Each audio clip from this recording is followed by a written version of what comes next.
Sanskaram University, where cutting-edge technology meets the promise of world-class education. Sanskaram University, education with values.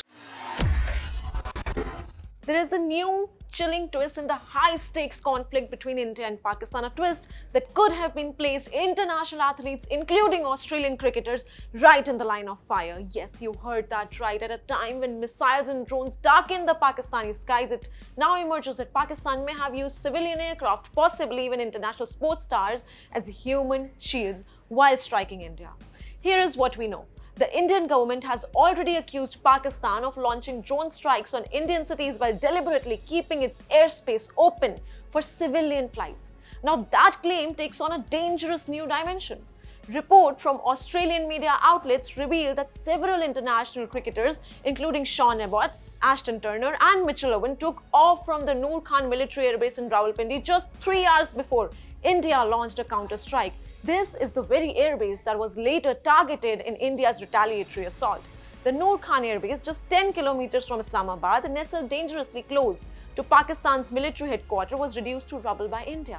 Witnesses spoke of deafening explosions, plumes of smoke, and panic in the surrounding areas. What India did not know then was that some of the world's top cricket players had only just escaped.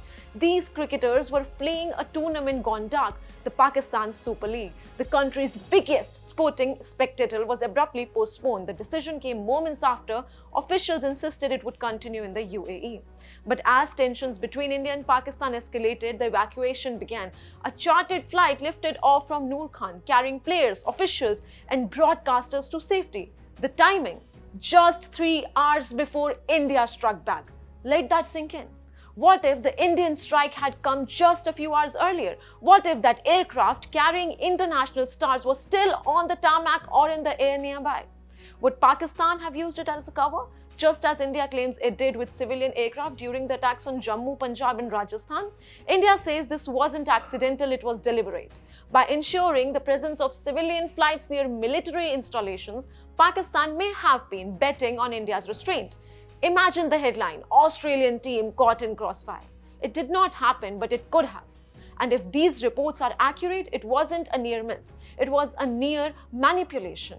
Now, this is no ordinary airbase. The Nur Khan facility is not just a runway. It was a key military nerve center, often used by top journals and even Pakistan's VIPs.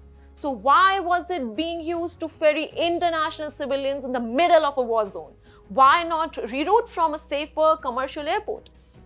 The Pakistan Cricket Board, caught in the firestorm, scrambled to contain the fallout. They postponed the remaining matches of the PSL. And here is the big takeaway. If Pakistan indeed used the presence of foreign athletes to shield its own military infrastructure, that's not just reckless, it's a grave violation of international norms and human decency.